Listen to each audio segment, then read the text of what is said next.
It's an iconic record, you know. It's nice to be associated with something like that. You right? bet. Yeah. It would be nicer to get royalty from it, but I don't. You don't? Because it wasn't part of the deal? No, because as one of the most charming people in the world and one of the most trickiest. Well, it's a great experience. Yeah. Then there was The Last Waltz, too, which was another Oh, that's right. experience. So you produced I was that a whole- musical director Wow. of the concert. What a sprawling enterprise that was. It was great. Robbie called me up to do that. That was 1976. That's when he gave me that and then screwed me on the other hand. Right. So He learned from Albert well, right? he did. He at Albert's funeral. He said, "Everyone has a teacher, and I learned from Albert." I remember when he said that. It struck me at the time. So, really, what did he learn from Albert? Well, you know what he No, I learned. know. So The Last Waltz was, the conceit was that they would be the backup band for all their favorite artists. Right. And so we rehearsed with most of the artists at their studio in above Malibu, I forget the town, Zuma Beach or some town like that. They had a studio by this time. And we rehearsed with many of the artists there, and then the rest of them we rehearsed with them in the basement of the hotel in San Francisco before the show. And that was wonderful. I mean, because here again, the music reading factor came into play because these guys, exception of Garth, don't read music. So I would hear the tunes and notate them for myself. Although when Joni Mitchell came, I couldn't figure out the chords. I'm looking at her left hand because I can read guitar chords on the left hand. What are these chords? She said, I don't know the name of them. She says, I tune my guitar funny to make myself stupid. Which I thought was a wonderful thing to say, because she was schooled too. Yeah. And but I get the chords down, and by the time the show came around, I had chords down to, in some cases, down to hand signals and this arrangement. Like when Van Morrison was up there, some of those songs were a little tricky. So I was right below the level of the stage there, and that's E flat, and this is go back to the top, and this is, it's going up, Rick's looking down at me playing, So, this is the kind of invisible stuff that happens. And you also had to work around the environment of filming. Yeah, what would happen was I would, after we got a song routined at the dress rehearsal, the day before the show was the dress rehearsal, and that was so much fucking fun. I felt like a ringmaster at a rock and roll circus, which is so great. And after we had the song routine, I would take him up to Scorsese's room. He was there working out with weights, and I'd give him or his man, and him sometimes, the rundown. This is how many chords, who's playing a solo where, and this kind of stuff. So he had his shots figured out, and then that was somewhat of a help to him. I think they were running all the cameras all the time anyway. And then the show came, and for the show, Robbie hadn't even written out. He hadn't finished writing that song, the instrumental called "The Last Waltz," and so during the intermission, he finished writing it out. Oh my God! And taught it to Horns and Larry Packer and people. And then professional musicians, you could just run with something like that and make it work. They could read music, so I wrote it out for them. And so you were really instrumental in making that thing run. I felt good about it. Yeah. And then I tell you one thing that was instrumental. They did a few numbers without the band horns showing up. A few numbers, just the band, and I was out in the house checking the house mix for that because I wanted the audience to get a good mix. Yeah. Then I went up on stage just to check the transition from the horns came out, and Robbie's about to counting off the first number, and I look at the horns chart music stands, and they got the wrong song up, and I went, "Wait, hold it!" And I told the horn, so that was live. That was live. Oh wow! Yeah. So they put the right tune up, and then they were off and running from there. And then I didn't hear this, but Elliot Mazer was in the truck recording the stuff for the record, and he told me that right after the concert was over, that Dylan's lawyers came in and grabbed the tapes that had Dylan on them so that they could negotiate. Oh my God! Right. And then here's the interesting thing for your listeners and readers. That also was not a live album. What? The whole thing? The only thing that's live is Levon's drums What? and Levon's vocals. We went back in. The horns were out of tune. We did the horns over again in New York City. Rick's bass was out of tune. Really out of tune. He did him over again in California. That was a direct feed, so it didn't matter so much. Richard was making mistakes in the piano.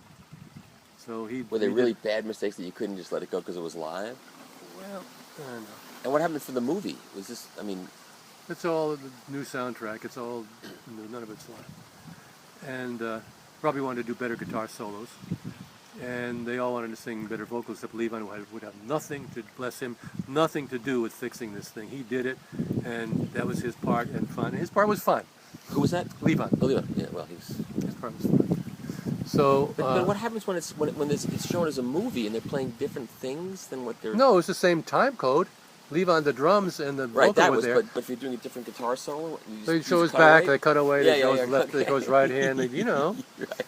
Vocals, the same thing. And so that's it. Of course, you know, staple singers weren't there, and Emmylou Harris wasn't there. Right. That's because Robbie determined that they didn't have enough black presence and they didn't have enough female presence, so he got one of each. So politically correct. Yeah. Well, that's great. You know, so that's the story about The Last Waltz, you know. But there you go. And now you're up here in this beautiful mountaintop. And Yeah. Well, this is Howard Alk, the editor from the You Are What You Eat. And we were up there doing this movie, and he said, I saw this place listed in the New York Times. It's a 120-acre dairy farm with no houses on it for $30,000, $33,000. You want to go in with me? I said, okay. He says, I got $3,000. I said, well, I happen to have $30,000 saved up.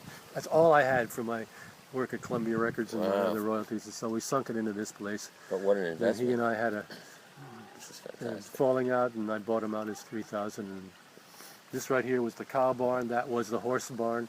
Wow. Not the part in the left. We added the part in the middle. And the main house was up there. And so, do you miss the city at all? Sure. I mean, this is fabulous. Yeah, it is. I'm in 45 minutes from Woodstock to a beautiful road up there, and 2 hours from the city. Yeah, it's not that far. No, it isn't. And so we get into the city, but... and the record business has completely changed. It's like not...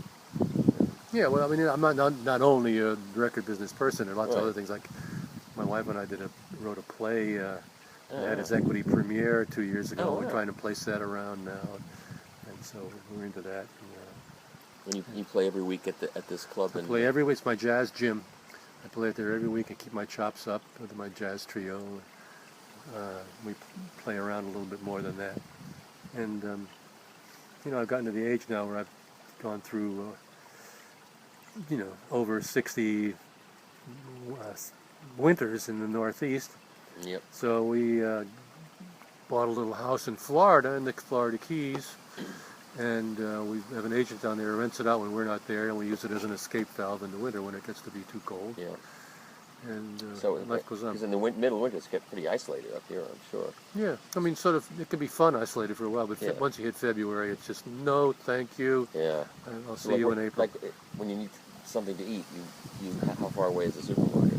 It's down on Route 209. Not too far. But we also have this huge organic garden. And Oh, we have right, in a the summer freezer full and right. canning stuff. We work that garden a lot. Oh, that's great. So we have stuff. But we had power out here for 5 days in a row last year. So after the last waltz, was that the last big project that you did? I'd have to look at my little. They've thing gone and back see. and they've digitized Neil Young's nose. For the reissue. You see? In the movie theater, I saw it in the movie theater. They had a black blob move around. Is that right? When it first came out, there was like they would some of us sat on every frame of the negative. Oh, And God. just did that. And then when it came out on Blu-ray, Yeah. it was digitally fixed, so you see nothing. Isn't that amazing? Yeah. So I've done things like I did this big thing at Lincoln Center called Our Common Future. That was a concert that a lot of people played at to sort of promote world understanding.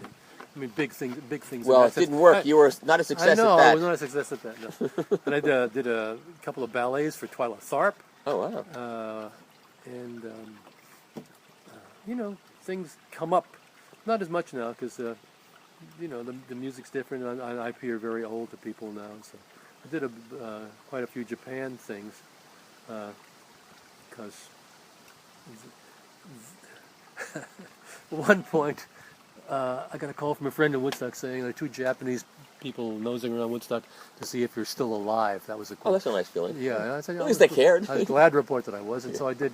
I think about 4 albums of my own for Japanese audiences, which is frustrating because it's a lot of my lyric writing is slang, and you know they don't get it. Yeah. But they're very appreciative and like that, And so they know the context of where you. Yeah. I I would did think tours more, over there. I would think more young people, you know, because those albums are still meaningful to a lot of, that they would see your name and try to find you to see whether you could still. Yeah, you know, bring the they say, magic. you know, a lot of people like you and me say, well, a lot of young people, but that's not true, because like I did this rock talk as a benefit for the local theater, and it was, you know, it went great, and that's how I got this young manager who wanted me to take it around to colleges and wherever I could. Yeah. And you know, yeah. 'Cause that But could the do very thing well. is, it could do. No. No? Young people that think that young people are interested in the past. No, they're interested in 2 years ago. That's the past to them. Okay, so let me tell you this. So this friend of mine, Colleen Murphy, she lives in the UK now, and she's from Boston originally. She's running this thing called Classic Album Sundays. She's doing this all over the world now. She started in the UK, brought it to America. Now it's in Japan, and she's going to, I forget where else. She's got it all over the world now. And what it consists of, it's a Sunday night.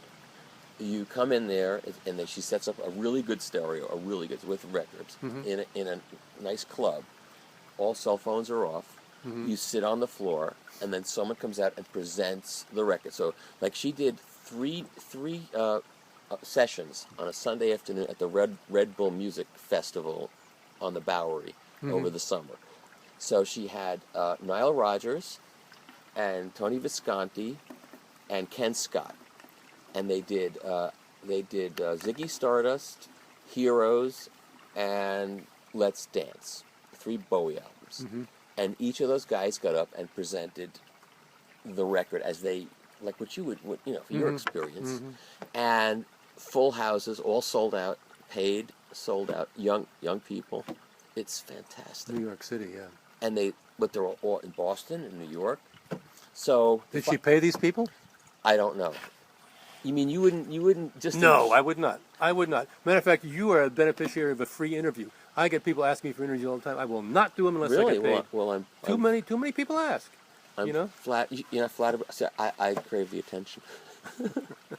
I get asked. Yeah. No, I mean. So you do it for money? Yeah. Well, I'll talk to her, because I think to present either of those band albums, or Sure. you'd get an appreciative full house of young people who would listen. You know, it's a good thing, and they love it. You know. Well, I'm glad to impart that, but you know, there are other things I'd rather do with my time.